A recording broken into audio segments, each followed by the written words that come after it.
Bang sekali-kali ngevlog di bandarnya atau di kotanya. Kebetulan Bang Toha hari ini sebelum berangkat ke Malaysia mengajak jalan-jalan anak istri ke kota atau bandar yang sangat bersejarah dan juga tidak jauh dari rumahnya Bang Toha. Capek? Coba. Sebab karena ini Bang Toha jarang ngevlog di perkotaan atau di bandarnya. Sebab kalau kita pergi bandar itu jaraknya cukup lumayan jauh teman-teman. Dan kita orang harus melalui hutan dan juga pegunungan. Assalamualaikum warahmatullahi wabarakatuh. Apa kabarnya sahabat-sahabatku semua? Kali ini vlog terakhirnya Bang Toha. Sebab esok atau lusa Bang Toha sudah balik kerja di Malaysia. Dan di video kali ini Bang Toha akan pergi ke bandarnya. Kemarin ramai yang berkata, Bang, ngevlog kok di kampung terus, sekali-kali pergi ke bandarnya. Dan inilah saat-saat terakhirnya Bang Toha akan menunjukkan bandar yang ada di kampungnya Bang Toha. Untuk perjalanan kali ini agak cukup sangat melelahkan. Sebab kita lalu jalan pintas, yang jalan utama sedang diperbaiki. Dan jalanannya di sini begitu sangat ekstrim. Naik gunung, turun gunung. Oke, langsung kita lanjut ke video berikutnya. Soalnya sudah pukul 5.30, jadi Bang Toha mau cepat-cepat supaya sampai ke bandarnya. Bismillahirrahmanirrahim. Semoga sahabatku juga terhibur dengan vlog terakhir kalinya Bang Toha di kampung. Perjalanan kali ini Bang Toha akan pergi ke Bandar Lasem, sebuah kota kecil yang masih satu wilayah dengan Rembang. Dan Bang Toha ini adalah orang Rembang ya, Jawa Tengah. Di mana kota Lasem ini menyimpan sejarah dan kaya akan budaya. Jarak yang akan saya tempuh kali ini cukup lumayan jauh dan kali ini juga dibutuhkan perjuangan yang agak berat. Sebab Bang Toha lalu jalan pintasan, di mana jalan pintasan ini adalah area perbukitan pegunungan sehingga kalau naik motor pun juga harus hati-hati dan waspada. Tengok, tanpa ada aspalnya sebab ya jalan pintas. Ini pun kalau hujan jalannya akan becek-becek ya, jadi malah sulit dilalui.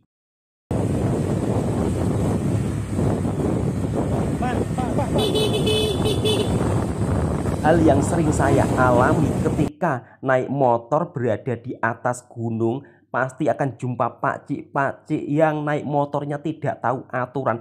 Sudah tahu jalannya itu jalan naik, malah berhenti dekat tengah jalan. Alhamdulillah nasib baik masih bisa lolos, motornya masih bisa naik. Andai kata tadi motornya tidak bisa naik, ya ampun, ya Allah ya Robbi, bisa-bisa Bang Toha jatuh bertiga bersama anak dan istri. Alhamdulillah setelah melalui perjalanan yang cukup malang melintang, cukup banyak rintangan, akhirnya Bang Toha sudah sampai di jalan utamanya. Jadi jalan utama yang ada di daerah pegunungan ini bukan di aspal atau di tar ya, melainkan di konkret. Bang, kenapa sih di konkret? Karena jalanan kalau di konkret di atas pegunungan seperti ini lebih awet dibandingkan harus di tar. Sebab kalau di tar itu kadang-kadang 1 tahun, 2 tahun itu sudah berlubang-lubang ya. Tapi kalau di konkret macam ini besinya banyak, akhirnya jalanan yang ada di pegunungan ini menjadi kuat dan tidak mudah pecah.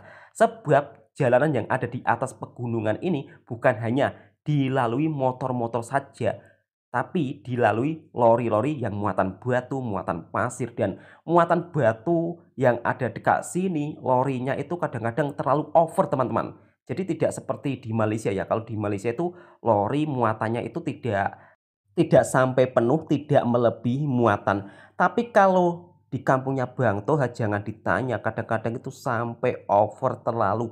Bahkan kadang-kadang muatan batu itu sampai membahayakan para pemotor yang di jalan. Sebab kadang-kadang itu kalau naikkan batu itu tidak sewajarnya teman-teman. Dan lori-lori yang ada dekat sini, kotak-kotaknya itu begitu sangat besar. Tapi kalau dekat Malaysia, lori-lorinya itu walaupun besar, tapi kotaknya kecil. Nah, macam ini. Biasanya kalau dekat Malaysia itu hanya separuh saja. Tapi kalau dekat kampungnya Bang Toha di Indonesia itu full. Kotaknya besar banget loh. Itulah kenapa jalan yang ada di kampungnya Bang Toha ataupun di Indonesia sering mudah rusak ya. Karena lori-lori muatan berat itu kadang-kadang terlalu over. Begitulah sekilas cerita dari vlog Bang Toha ketika berada di kampung halamannya. Dan alhamdulillahirabbil alamin, sekarang Bang Toha sudah sampai berada di Kota Lasem. Nah, seperti ini suasana Kota Lasem di sore hari. Dan di depannya ada sebuah Masjid Lasem, masjid yang penuh sangat sejarah. Di depan masjidnya ada sebuah alun-alun atau dataran kalau di Malaysia disebutnya, dan dekat sini juga ada sebuah tulisan sejarah Lasem tahun 1273. Wah, saya belum lahir, bahkan saya belum dicetak teman-teman. Dan juga belum ada berdirinya negara-negara ASEAN teman-teman. Indonesia juga belum ada, Singapura juga belum ada, Malaysia juga belum ada, Brunei pun juga belum ada. Dekat sini sejarahnya begitu amat panjang sekali, jadi teman-teman boleh langsung lihat di Google secara keseluruhan ya. Kalau Bang Toha menjelaskan bisa 7 hari 7 malam tidak selesai. Dari tulisan yang saya baca, Lasem ini dulunya merupakan perdagangan global dan penghasil rempah-rempah paling terbanyak di dunia. Dan kota Lasem ini juga merupakan kota yang disebut Tiongkok kecilnya Indonesia. Sebab dekat kota Lasem ini juga banyak etnis Cina atau bangsa Cina yang sudah menjadi warga negara Indonesia. Dulunya mereka datang sebelum ada negara Indonesia. Alhamdulillahirrahmanirrahim, Bang Toha sudah sampai berada Kota Lasem atau Bandar Lasem. Kota Lasem ini merupakan kota yang sangat bersejarah. Dan seperti apa suasananya, Bang Toha akan ceritakan di vlog kontennya Bang Toha. Langsung kita simak video selanjutnya. Masjid Jami Lasem didirikan pada tahun 1588 Masehi dengan gaya arsitektur Jawa kuno yang diupayakan oleh Adipati Lasem Pangeran Tejakusuma atau yang lebih dikenal dengan sebutan Mbah Srimpet kalau di Jawa, dan menantunya Said Abdurrahman Basyaiban atau Mbah Sambu. Keduanya merupakan tokoh sejarah peradaban Islam di wilayah Lasem yang menjadi ikon pusat wisata religi yang banyak dikunjungi para peziarah. Makamnya pun masih berada di sebelah barat dan utara Masjid Lasem. Itulah sedikit cerita daripada sejarah Masjid Lasem. Dan sekarang Bang Toha akan ngevlog secara keseluruhan suasana Masjid Lasem. Dan seperti inilah sekarang Bang Toha berada di samping Masjid Lasemnya dan akan berjalan ke depannya. Dan ini pintu, bukan pintu utama ya, ini pintu sebelahnya daripada jalan raya besar. Dan jalan raya besar ini menghubungkan antara Jakarta dan juga Bali. Jadi jalan raya yang ada di sebelah Masjid Jami Lasem ini merupakan jalan raya yang paling tersibuk di Pulau Jawa. Di antara kendaraan yang paling sibuk adalah lori-lori besar muatan barang antar pulau. Di samping masjid dekat sini ada sebuah tulisan pendiri Nahdlatul Ulama dan merupakan juga pendiri Masjid Jami Lasem. Masjid Jami Lasem juga merupakan sebagai pusat wisata religi. Banyak peziarah dari dalam maupun luar kota yang berdatangan karena di lingkungan masjid terdapat beberapa makam para ulama dan tokoh besar pendiri agama Islam di Lasem. Di antaranya adalah makam Eyang Mbah Sambu, Mbah Srimpet, Mbah Maksum, dan masih banyak ulama yang lainnya. Di depan Masjid Jami Lasem terdapat sebuah terminal bus yang cukup sangat luas. Dulunya terminalnya tidak seperti ini teman-teman, tapi karena sudah direnovasi sekarang menjadi modern. Tempat ini memang tidak pernah sepi daripada peziarah yang datang ke makam ulama Lasem, salah satu tokoh penyebar agama Islam di Jawa Tengah. Dan dekat sini kita bisa melihat para santri sedang berfoto-foto. Berkat jasa Adipati Raden Tejakusuma atau yang disebut Mbah Srimpet dan juga Wali Nagara Said Abdurrahman Mbah Sambu, inilah Lasem bisa mempunyai masjid sebagai tempat beribadah dan siar agama Islam di Lasem hingga bisa bertahan sampai saat ini, meski Masjid Jami telah mengalami pemugaran atau renovasi beberapa kali, namun hal itu tidak menghilangkan nilai sejarah dan makna tujuan pembangunan Masjid Jami Lasem. Itulah sahabat-sahabatku semua sedikit cerita daripada sejarah berdirinya Masjid Lasem yang masih satu daerah wilayah kampungnya Bang Toha. Dan di sebelah masjid ini juga ada sebuah Museum Islam Nusantara.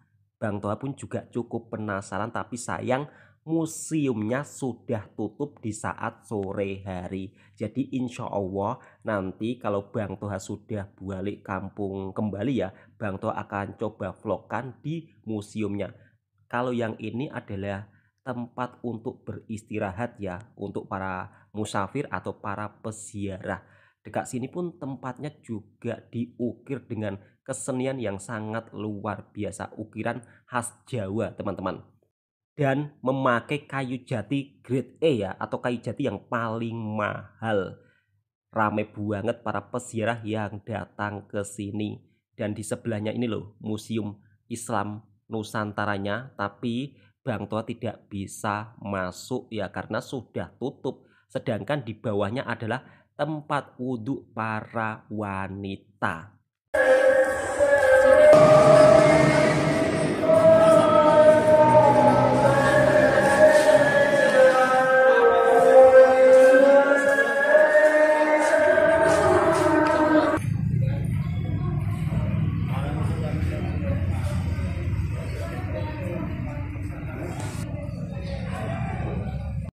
Kalau masjid yang ada di Jawa Tengah teman-teman, kebanyakan masjidnya tidak memakai aircon, tapi hanya memakai kipas angin saja. Sebab ruangannya pun juga banyak yang terbuka, jadi tidak tertutup. Kalaupun tertutup itu hanya sedikit saja. Itu pun berada paling depan dekat dengan imam. Dan dekat sini depan masjidnya ada sebuah syair daripada Sunan Bonang, yaitu tombo ati iku limo wernane, atau obat hati itu 5 perkaranya. Mungkin buat sahabat-sahabatku daripada Malaysia sudah tidak asing lagi dengan lagu ini. Sebab biasanya lagu ini juga akan diputar di saat bulan Ramadan. Biasanya dekat pasar raya, dekat mall, Bang Toha sering mendengar lagu daripada Opik, yaitu Tombo Ati atau Obat Hati. Itu sering diputar di Malaysia juga. Kadang-kadang juga dekat radio. Nah, seperti ini teman-teman suasana saat menjelang malam hari di depan Masjid Jami atau berada dekat alun-alunnya. Nah, di depan atau di sebelahnya alun-alun ini juga terdapat mall ya, dan Bang Toha juga belum pernah datang. Nanti Bang Toha juga akan masuk ke dalam juga. Azan maghrib selesai berkumandang, saatnya kita sholat maghrib terlebih dahulu.